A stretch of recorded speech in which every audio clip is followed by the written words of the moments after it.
It's not if it's going to leak, it's when it's going to leak.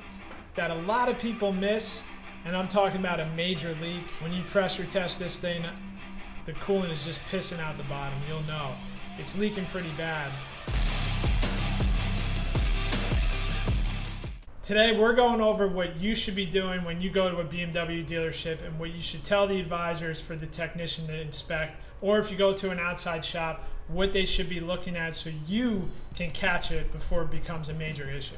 We're talking about BMWs made in the past, pretty much from 2017 and on. All those models moving from 2017 and upward, that's going to have the engines that I'm directly talking about, the B series engines, if it's a 4-cylinder or a 6-cylinder. We're talking about coolant leaks, engine oil leaks, engine vibration, overheating. This is the stuff that we're going to be going over so you can catch it before it actually happens. The first thing I'm going to be going over that we see that a lot of people miss is the water pumps. On the B series engines, either it's a B58 or B48, guys, the water pumps leak, but it starts out as a seep.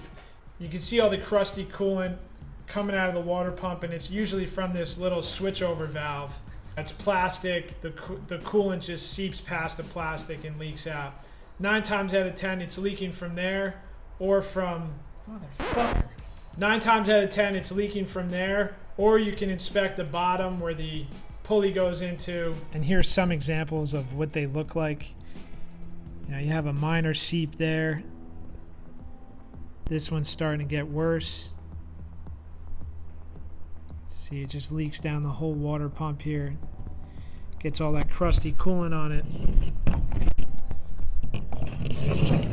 This is the area to inspect when you're looking for leaks on it. And this one, not as bad, just starting, but you can see that crusty coolant starting to form.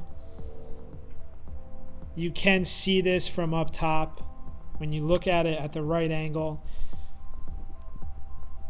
Or, I'm sorry, where the pulley mounts to. Or this little plug, sometimes we see it leak from this little plug that's at the bottom of the water pump. Either way, if you're a technician at a BMW dealership, you guys are probably familiar with the video inspections and how you have to inspect every single car that comes into the door. I always look at the water pumps. You catch it before it becomes a bigger problem. If you catch it at a seep, or if the customer is complaining about a low coolant light every now and again, more of a reason to look at this water pump. It's not if it's going to leak, it's when it's going to leak. Another thing on the B series engines, mostly the 4-cylinder, the B48 turbo coolant lines, we've been seeing these leaking a decent amount lately. Usually it's the one that goes to the electric water pump from the turbo. This bolts into the turbo here, and this goes into the electric water pump for the turbos. Most of the time it leaks from the rubber side, where it clamps to this little plastic end here, or where there's this little fitting where the rubber goes to the metal. It leaks from there. You're going to see all crusty coolant all over it.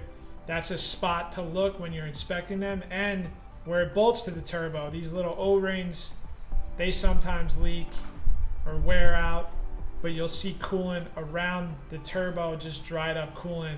The turbo has a feed and a return line. Guys, this is the one I was talking about that leaks with the rubber. Then there's another coolant line that goes back into the block, and this end where it bolts into the block is hidden by the catalytic converter, so you're going to need either a bore scope, you're going to need either a bore scope or taking off some shields to get a look at this where it bolts to the block. But you can see this one, it is leaking from pretty much the seam of where this little mounting bracket goes onto the line. You can see coolant was seeping past it. Good rule of thumb is if you're going to be replacing one of these, just do both of them just to save the customer the time and the money and just another possible breakdown.